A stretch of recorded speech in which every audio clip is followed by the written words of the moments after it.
Hello, I'm Kathy Rouse, Human Resources Program Analyst. Today I'm going to walk you through Munis self-services for performance management. I'd like to let you know if there is a specific area of the training you are looking to review, please reference the description below. Some sections are time-marked, allowing you to jump straight to that specific section of the video. Before we get started, there are two basic timelines for performance management every supervisor needs to know.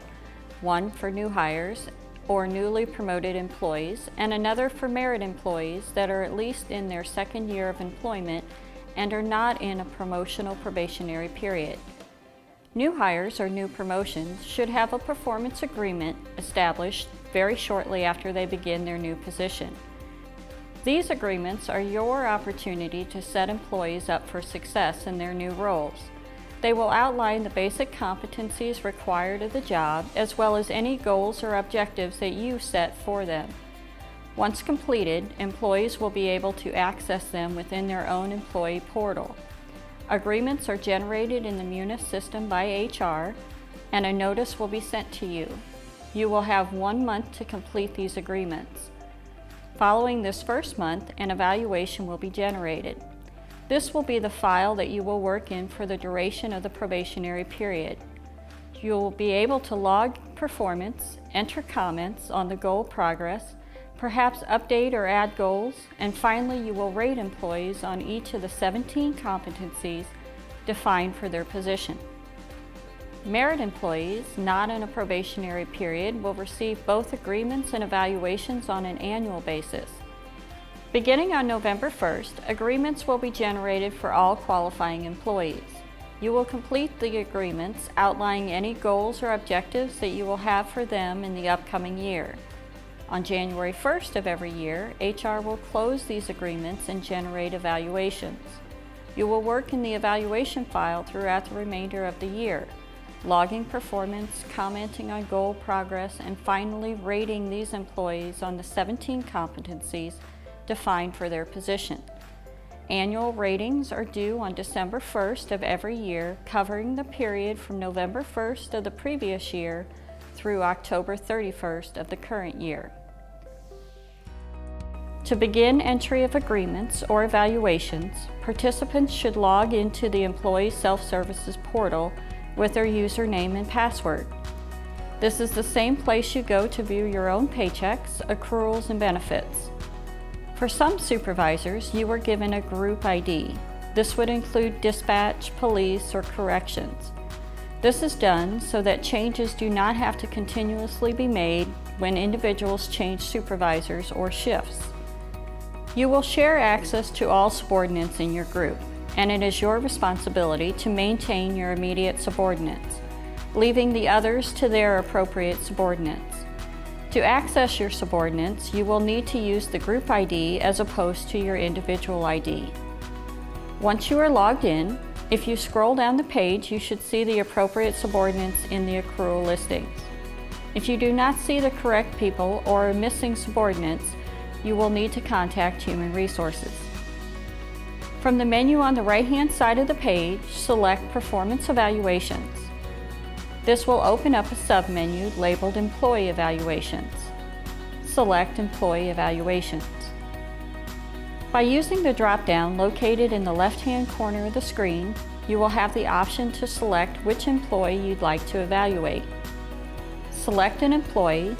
The main screen should show current agreement and evaluation.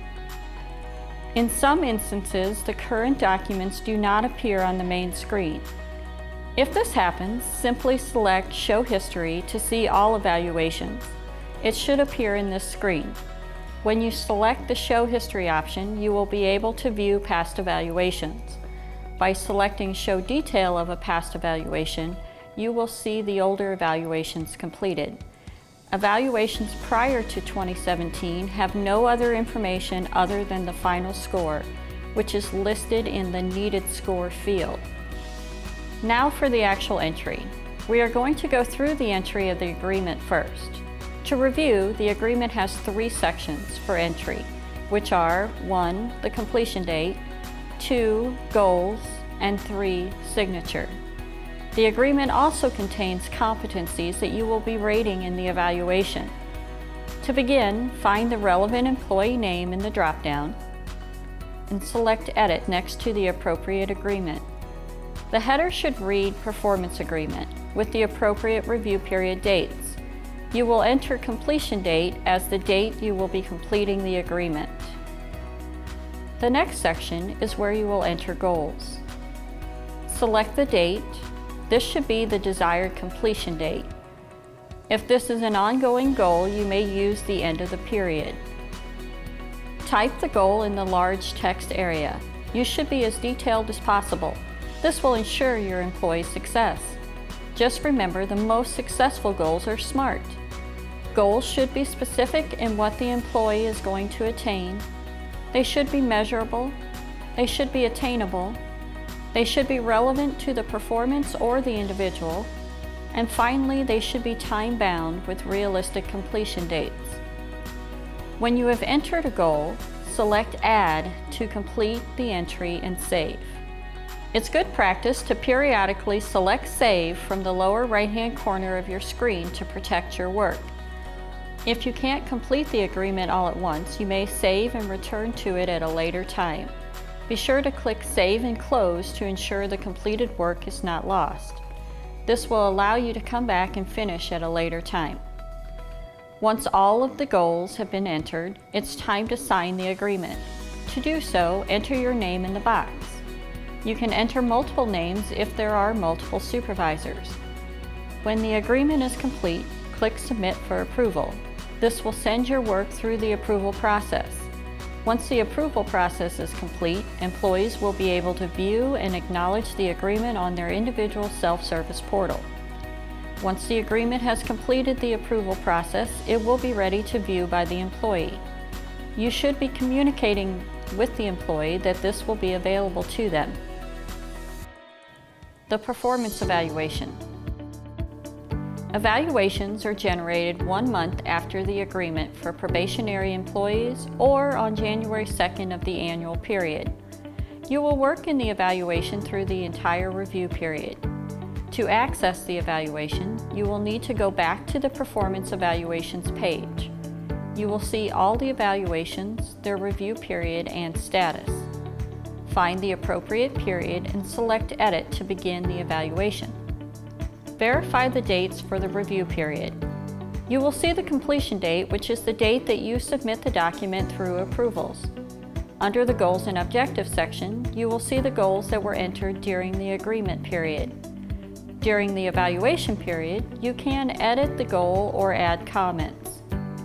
Select Edit to add final comments to any goals. Take note, if you choose to edit or add goals throughout the year, these edits cannot be seen by the employee until the department approvals are final at the end of the period. It will be your responsibility to communicate any changes or additions to the employee as they develop. Once final comments are entered, select Add, then select Save to save the record. We highly suggest entering events throughout the year to document performance. Be sure to follow guidelines listed in the instructional guide. If you are a supervisor in the police department, you will have a separate performance log to enter performance events. Entry of events will be exactly the same as outlined here, only you will need to choose a distinct record in order to either enter or edit the performance log. Begin by entering the event date as the date in which the event actually occurred. Directly following the event date, you will see a large box labeled Comments. Within the Comments section, you will enter all of the information regarding the performance event. Each entry should contain detailed information relevant to specific job-related performance. In the Comments box, be sure to include 1. All names of individuals involved, 2. Your name, 3. Specific observable facts including time of day, location, and actual actions. Each entry should contain as much detail as possible. Any details that may help you or the employee recall the events months or even years later will be helpful. You do not want to include any medical information protected by HIPAA, subjective observations, and conclusions about the event. Once you are finished entering the information, be sure to select Add to save the record. Select Save and Close to save the file so that you may return to it throughout the evaluation period. The next section is where you will record the evaluation ratings. At the end of the evaluation period, you will be required to rate the employee on 17 competency areas. Below the goal section, you will find each of the 17 competencies listed with definitions as well as a description of the rating scale. To be consistent in ratings, you should begin at the 3 rating and move up or down depending on the situation.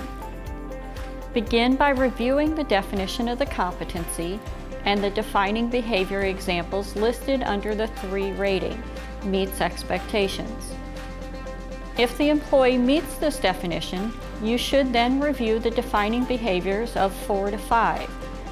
By reviewing the performance log and your defining points, you will select and rate the employee on whether they meet the expectations, a 3 rating.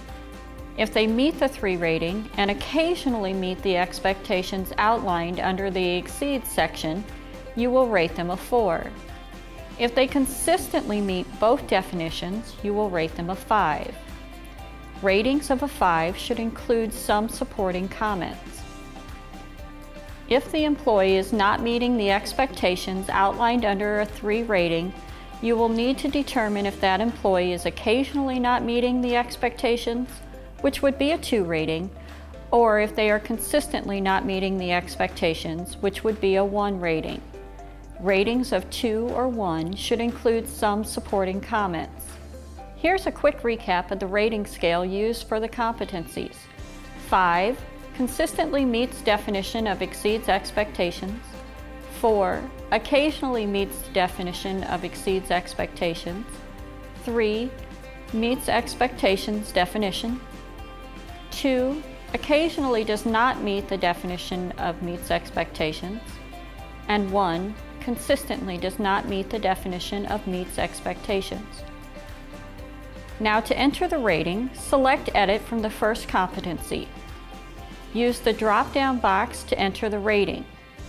You can also add additional comments at this time, especially if you are rating a 5, 2, or 1.